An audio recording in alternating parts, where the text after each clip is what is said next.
This is the Looming Horizon, and I'm Andrew Quillen. Let me ask you something before we get into it.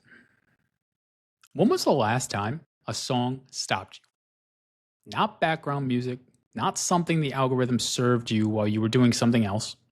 I mean, stopped you. Made you put whatever you were doing down and just listen. Hold that thought, because everything I'm about to talk about connects back to that moment.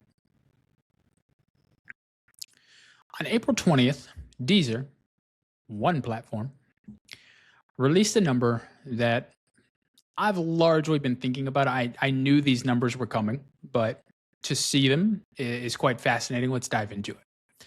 44% of new daily uploads to their platform, roughly 75,000 tracks, were AI generated in one day. Now, here's what I want you to sit with. The front door of music, the place where new music enters the world and tries to get heard, the front door is now being rushed. Not by artists, by machines. And the platforms are receiving more music than culture can possibly metabolize. I spent years thinking about exactly this problem. What gets surfaced? What gets buried? What does the algorithm decide matters? And I'll tell you this isn't a music problem. This is a human attention problem, and nobody's solved it yet. Largely because we're in a time period where human attention doesn't seem to be an issue that anyone pays attention to. Here's what makes me wonder. When music becomes infinite, what makes you stop and actually care? Something to think about. Here's what's interesting though. All those uploads, they're driving 1 to 3% of actual streams. So the flood is real. The dam broke. The beavers have left. They packed up and moved to Minnesota. They're gone. You know what I mean? They didn't move south. They moved north. I'm like, no, I'm getting away from that. So this is where it starts to become really fun. The listening isn't following. Of course it's not, right? People will let AI into the background all day long. Study playlists, gym sessions, ambient work music. Maybe you are somebody who likes to listen to the sound of the ocean before you go to sleep. Whatever it may be, however it is that you connect with sound, some of that is ambient. You know this. But the second a song reaches for something personal, memory, grief, even a relationship, it could be a place you grew up. The rules change completely. If someone turned on Garth Brooks right now, for me, having grown up in the South, I'm going to probably know half of those words. Thanks, Dad. So here's the one that I keep coming back to. Why are we fine with AI making music for focus, but not music that claims to remember? People are almost territorial about the music that means something to them. Protective in a way that they can't explain. Because AI can generate, but what it can't do is inherit that feeling. You know the feeling when you hear a great song and then you're like, wow, I haven't heard that song in like 6 months, or maybe it's been 6 years. And then you hear it again and you're just brought back to an instant moment, an instant memory that you've had and you've held on to. Have you ever been in an exam room and getting ready to take a big test that you've had all semester long and all you can think of are music lyrics that are in your head that you listened to from 3 months ago? Same. But that's what's fun about music. This is going to be relatively interesting. So on May 5th, Forbes released a publication that talked about how AI music is a $4 billion fraud machine. Imagine Forbes calling somebody a fraud. More on that later. Fake streams, ghost artists, platform manipulations. It's real. It's happening, evidently. But I want to pull you somewhere else for a second, because the money fraud is the boring part. I said that. The money part is the boring part. The interesting fraud is emotional. Think about what happens when platforms fill with songs that are engineered, specifically engineered, to trigger nostalgia, grief, and romance, joy, overzealous, whatever you want to be. Music. Songs that are built to feel like they're carrying something, but aren't carrying anything at all. It's kind of like having a big bowl of candy instead of a big bowl of fruit. You're going to eat more calories, but you're going to feel like you didn't eat anything at all. Listeners start losing their calibration when this is happening. They start second guessing what they feel. And that erosion, that slow loss of trust in your own emotional response to music, that is quieter than $1 billion scam. And it's far more dangerous because you cognizantly aren't registering just how much of the actual platform itself has since been watered down. I've seen what happens when you optimize hard for engagement signals without asking what the signal actually means. You get numbers that look like connection and an experience that feels hollow. So I'll put it to you more directly. Do you care if a song is fake if the feeling is real?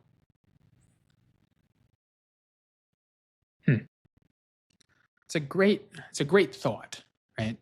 But this is where it starts to become a lot more of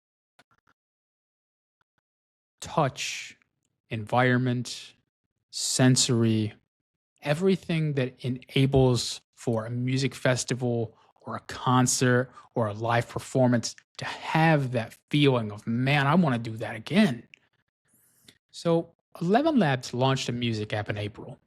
And I know, another AI music generator, right? But look closer to than that. This thing has feeds, moods, daily mixes, charts, discovery surfaces. It's not just generating music. It's building the entire experience layer around music. Creation, recommendation, remix, identity, mood, all collapsing into one single surface. That's the move most people haven't clicked yet. Haven't clocked. They haven't clicked into it. They haven't understood exactly what it looks like because we've been so focused on whether AI can make a good song that we missed the most important question. What happens when AI controls the entire environment that the song lives in? The experience layer can take a decade and hundreds of millions of dollars to build. 11 Labs is attempting it in one product.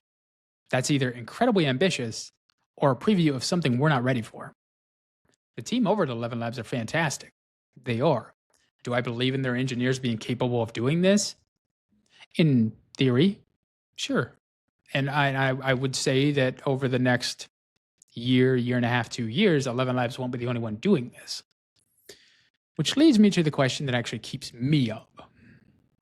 If the system makes the song, recommends the song, remixes the song, and decides what mood you are going to be in when you hear it, where does your taste begin?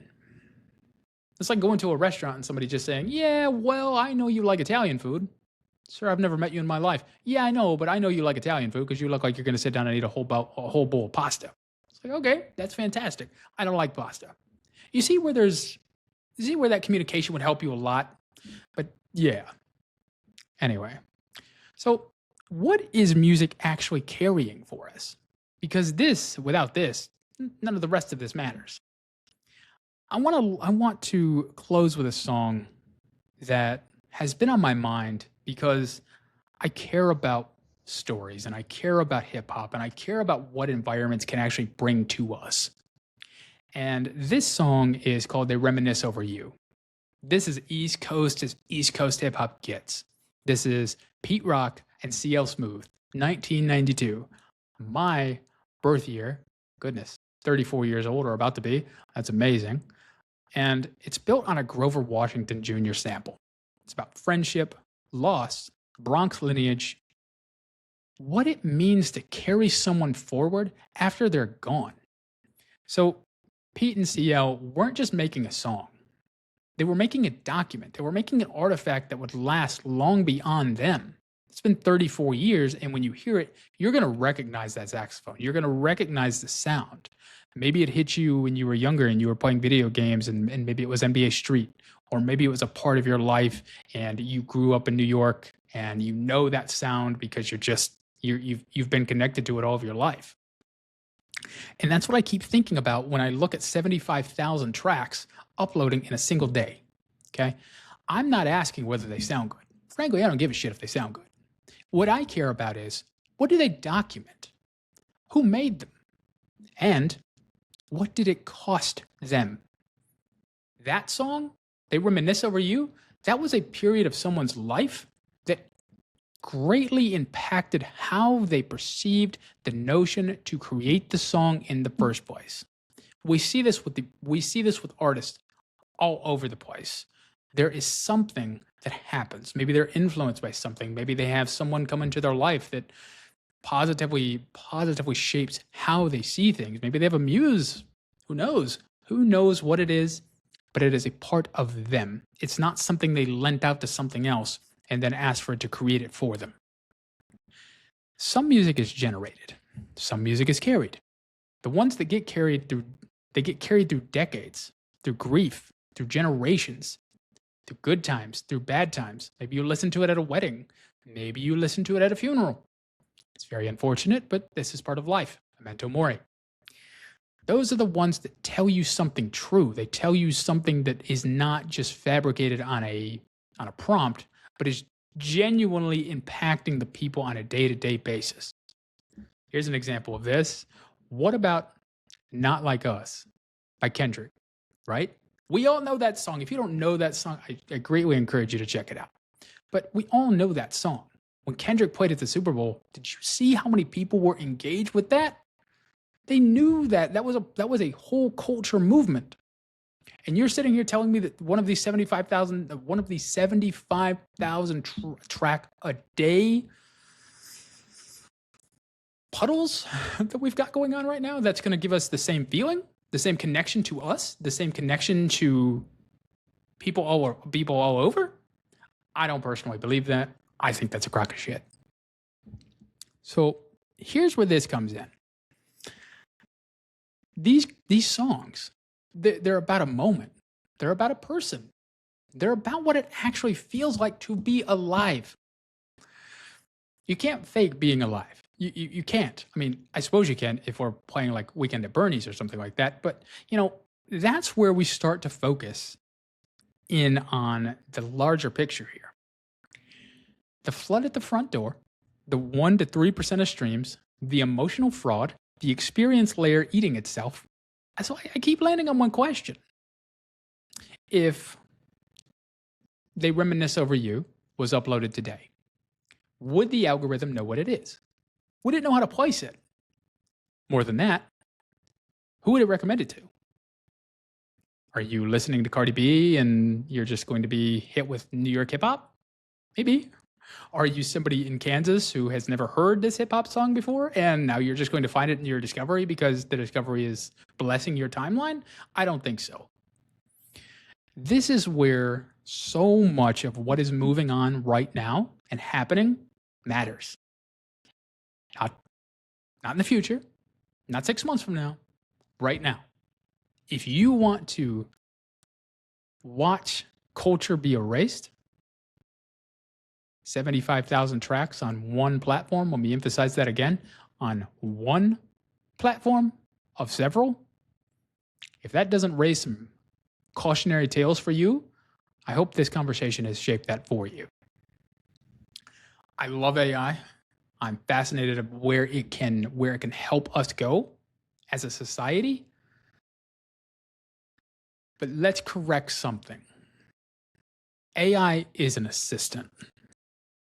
As I've said for many years now, AI is the Alfred to our Batman. Okay? Don't let it be Batman. You are Batman.